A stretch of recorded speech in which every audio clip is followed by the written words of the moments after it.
Hi, and welcome to Postscript. I'm John Petersen from the Arlington Institute, and we're coming to you from Berkeley Springs in West Virginia. We try to do this about every month when we have speakers that come to town for our Transition Talks series. These are all based upon the underlying notion that there's extraordinary change going on in the world right now. Unprecedented kind of change that is going to turn into what many of us think is a new human, a new version of the species, literally, and a new world. And it is happening faster than any one of these kind of paradigm shifts have ever happened before. So thank you for being with us today. Today our guest is Charles Eisenstein, our friend, who's been here a number of times. I was noticing this morning, Charles, you were in 2012, you were here last time, or a couple of times ago. Charles is a marvelous kind of thinker out on the leading edge of the kind of change that we're interested in here.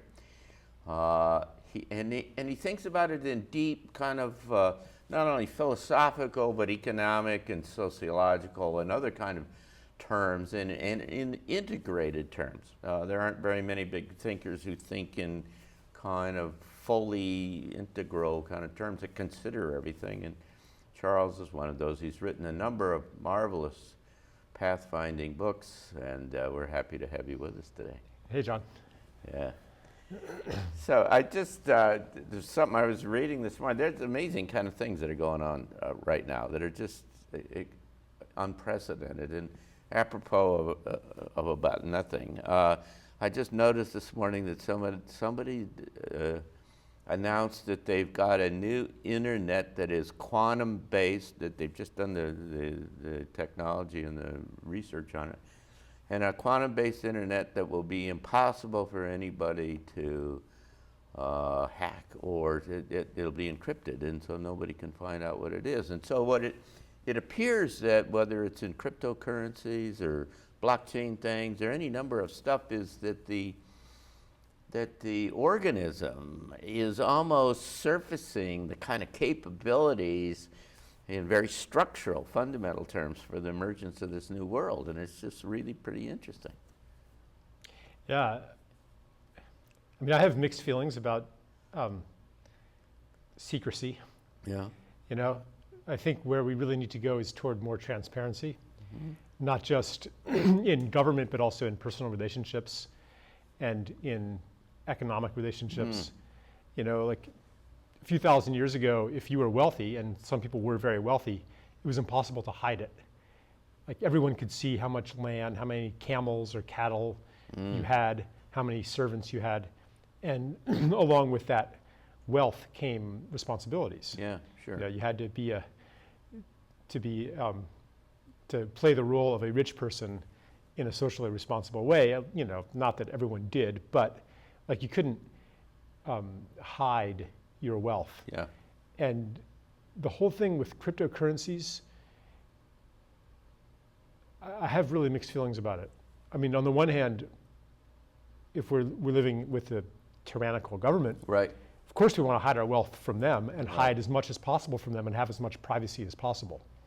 But the world that we really want to move to isn't a world where we just get so much better at hiding from authority that we can eke out some measure of freedom.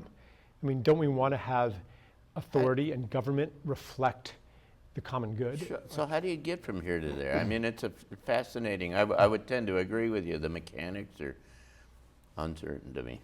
Yeah. I don't know. I'm not one of those smart guys who has like the plan, you know? And in fact, I think that the whole mindset of, okay, let's sit down and come up with the roadmap for a better future and then follow that. Our ability to do that depends on even knowing where we're going. Yeah. It's kind of like another iteration of the mindset of control that defines our civilization. Yeah, yeah. And I think that we're just entering a place of unknowing from which, through the adventures in this in-between territory, in between the old and the new civilization, we will see places that we don't even know exist right now. Exactly. So what we really need now is not so much like the solutioneering mentality, but more of an openness and a humility. Yeah, it's an Yeah. interesting. I would tend to agree with you in ideal kind of terms, but my understanding is that the system, at its best, responds to existing kind of problems and tries to find solutions to those problems. And some of them are really quite creative and innovative, and blockchain is being one of them. And that's a response to the intrusiveness of government and any number of other kind of things. And so it's an extraordinary kind of potential solution for a platform for a whole new way of living, but that may not be the end. Maybe it's a step in the right in the direction.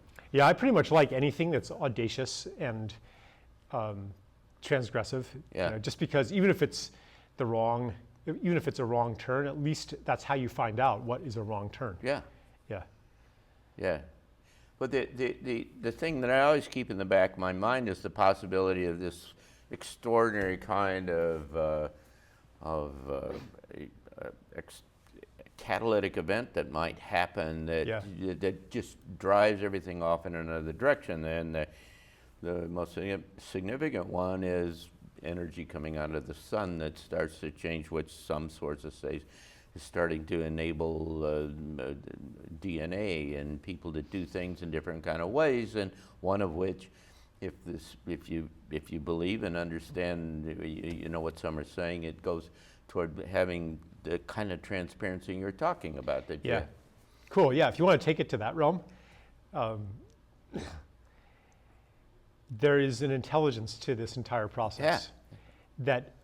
So it's not that new kinds of solar radiation or the awakening of latent DNA that might be not even fully material until now, or the intrusion of extraterrestrial intelligence, like all these things.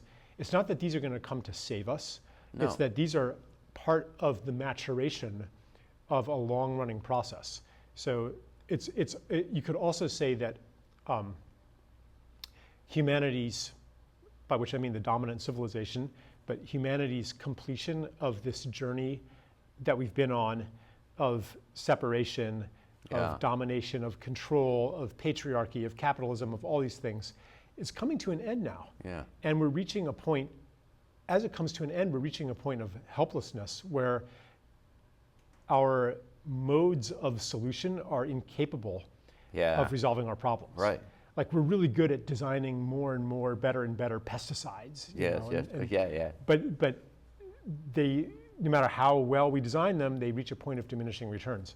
So we're reaching this point of helplessness and openness to something new, and that is the state that invites in not just technologies, but also even genetics that are unavailable in the world that we were in. Well, sure, it drives you into a corner and forces you to another level in order to deal with the reality because you can't solve the problem on the level that it was designed on. Yeah. Right. But yeah, like some of this, speciation has been very mysterious in biology. It's quite obvious now to biologists that this kind of gradualism isn't the way that new species are born, but that it comes through the incorporation of new DNA that is already existing, like often through viruses. Oh, wow. So humanity went through major evolutionary changes when we had concentrations of population that brought new diseases into existence that write new DNA into the human genome. And I think that something like that could be happening right now with like Lyme disease. Yeah. Oh, that's interesting. Yeah.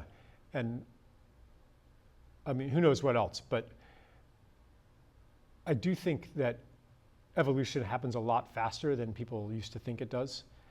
And well, or faster than it did, and that there's some kind of an acceleration kind of process in the whole thing, perhaps. Well, I mean, yeah, it just doesn't happen. It's just not necessarily gradual. No, so the metabolism is much, in almost any way that you define it, the metabolism is increasing. Yeah. So yeah, who knows? We could have. I think. So you think it's an intelligent process? So where is the intelligence coming from? The intelligence is inherent in everything. No, see, that's one of the.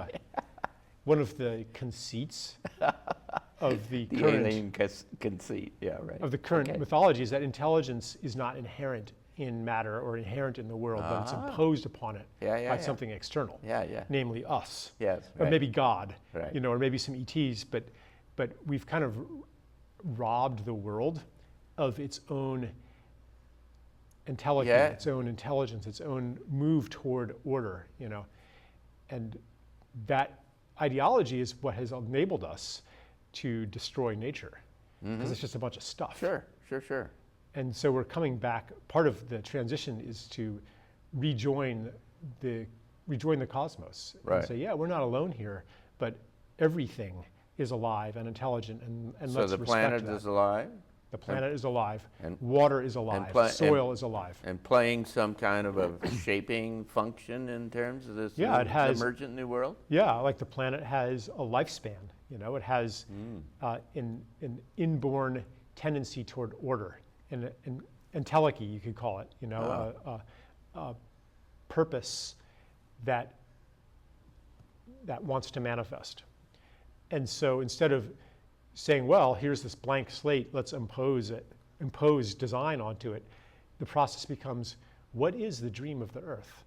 What wants to happen here, and how can we participate in that? How can we serve that? Sounds like a seed, that there is this intelligence in a seed that Right. clearly gives direction to the emergence of a tree or a plant or Right. something. Yeah. Right, and it's not that you don't necessarily have to take care of the seed.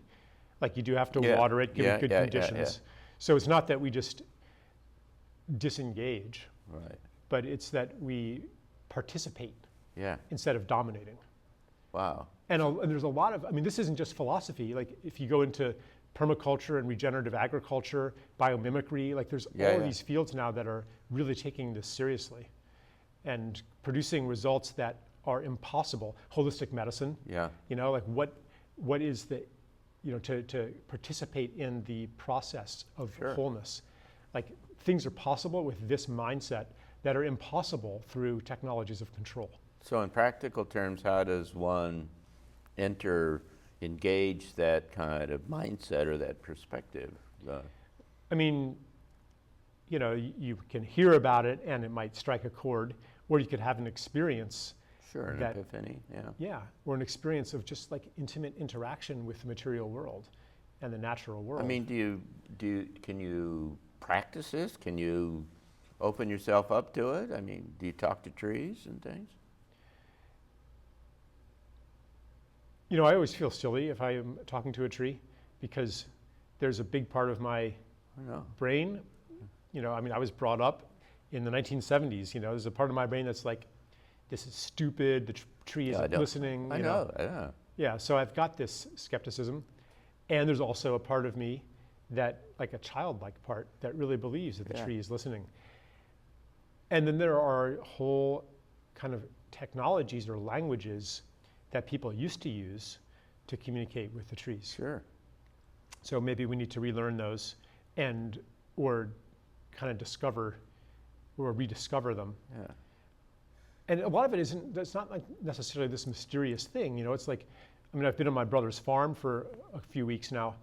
And you know, like, you interact with plants, you observe them with animals, this works, that doesn't work, you learn to read the signs, you know, you become intimate with them. Yeah. It's a process of intimacy, whereas industrial agriculture.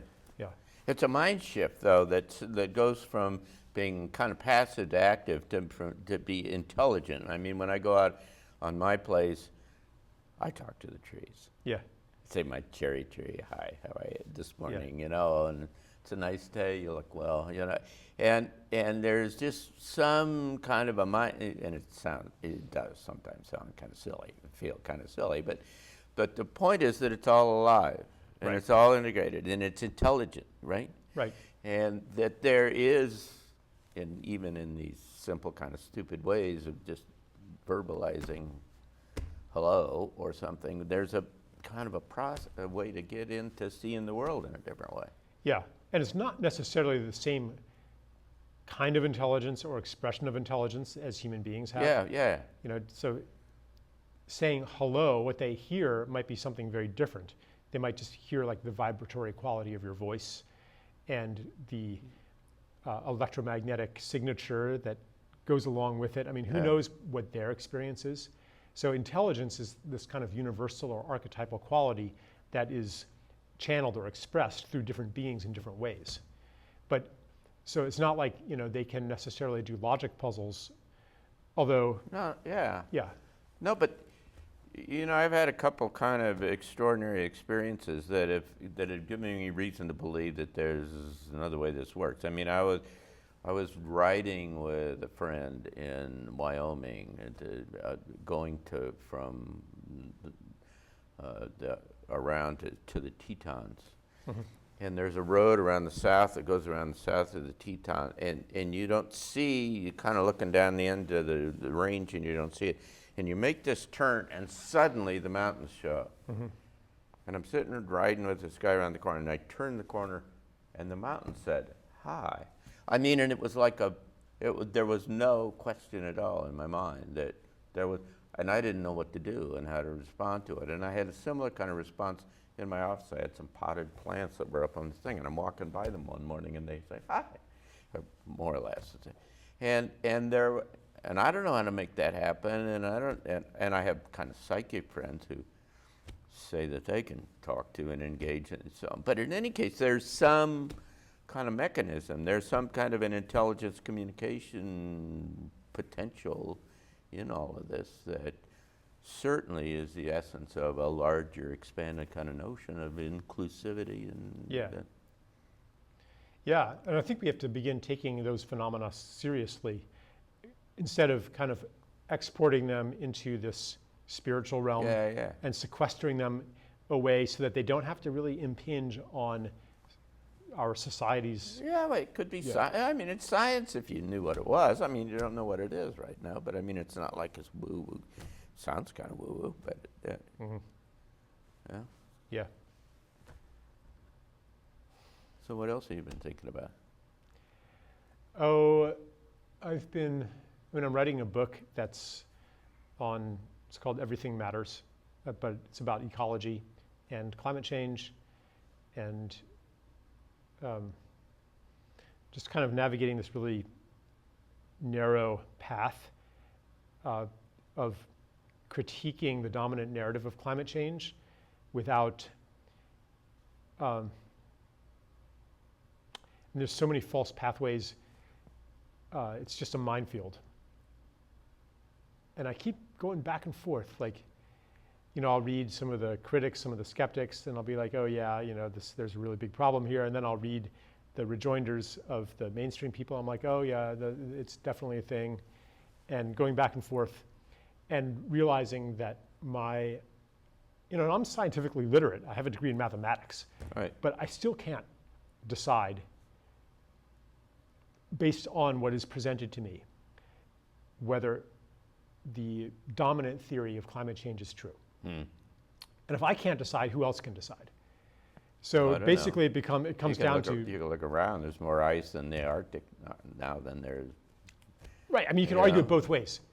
Like, you can always argue it both ways. So ultimately it's like, who do you trust? I don't know. Do you trust authority, the establishment? It's been the worst winter in Russia in 118 years. I mean, it just goes on and on. You can snow and let me just say, you can argue it both ways, okay? And the people arguing it each way are smarter than you are, and smarter than I am, and more knowledgeable and more informed. So what I realized depends on what their motivation is, of course. What I realized is that people make their choice not based on the evidence, but based on whether they trust authority or not. So what I have come to in this issue is that it actually doesn't matter which side of the dominant debate is right, because the most important things are what both sides unconsciously agree on and what both sides ignore.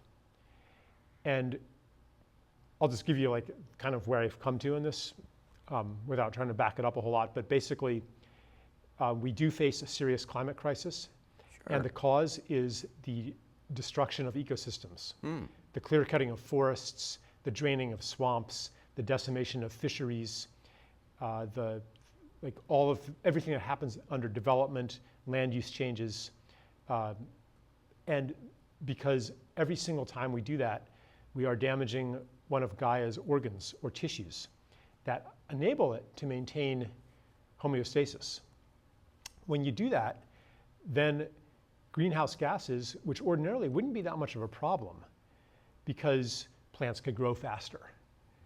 But we're destroying the ability of plants to grow faster. A third of the planet, or a quarter, has been devegetated, essentially.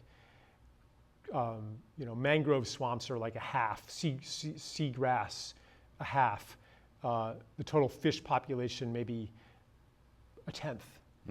I mean, the abundance that used to exist. Yeah, sure. So we're destroying the resiliency of the planet, and that enables that makes the biosphere unable to deal with man-made or natural disturbances.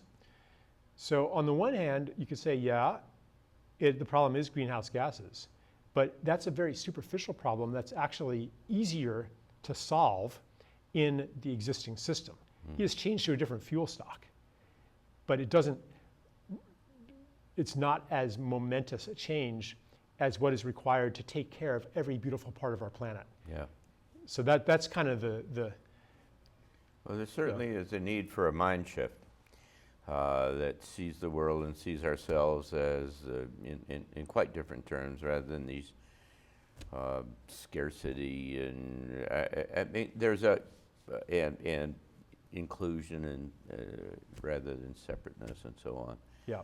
And when you do that, it starts to kind of cascade through all kind of aspects of one's life and the way you think of things, both in terms of interpersonal relationships, but also certainly how you do commerce and what's important and what the values and so on. I hope in your equation about climate change, you've got the sun in there and the possibility that the sun, the changes on the sun are driving all of this. I mean, I've read all the stuff. I've read, there's various schools of critique. There's some who say the temperatures aren't really rising, it's heat island effect, it's an artifact, it's the data adjustment. There's others who say it is and it's the sun. There's others that say it is and it's not a problem. I mean, there's all kinds of theories. Well, the sun's quiescent in a way it hasn't been for about 130 years, and how that could not affect and make a difference on this planet, since it kind of animates and the whole thing. But basically what I'm saying is that even by debating it on that level, you're engaging in the wrong debate, because essentially you're agreeing with the implicit assumption that the most important thing is global warming.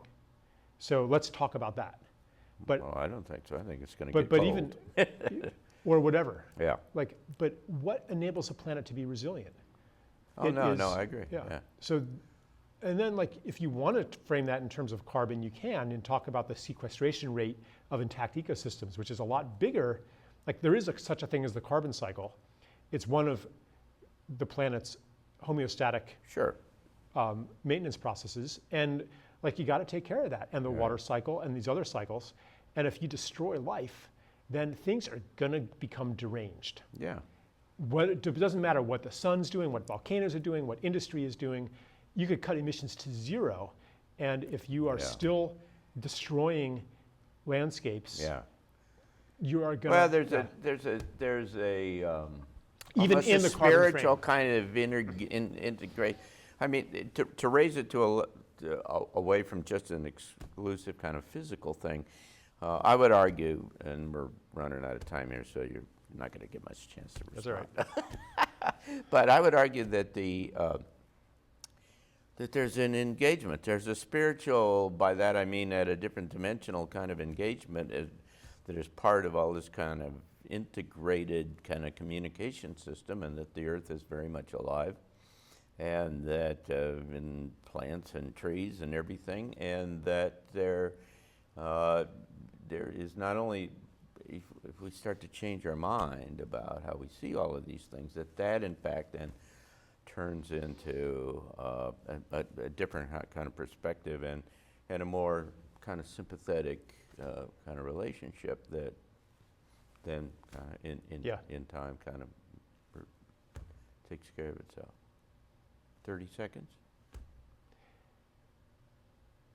In a way, we choose what world we're going to live in Yeah. by the way we see the world and the kind Absolutely. of relationships we have. And it's like, it's shifting reality. You could also explain it in very mundane terms, but I think there's, the way you're describing it is also a really valid way to look at it. And it comes down ultimately to what you align yourself with. Absolutely. Who am I and what do I That's resonate right. with? It goes to the big existential kind of questions. What's this all about? And if you don't ask those questions and you don't think about them, then you're lost in the everyday kind of and stuff. that part's got to be significant. You know what I mean? Yeah. It's not just like this fun stuff that's happening in our heads. Well, I'm encouraged that there's kind of a wave, that there's quite a significant kind of shift that's happening in those kinds of terms. Well, we're out of time. Thanks, All right. Thanks Yep. so much for being Thanks, with John. us. And thank you for being with us.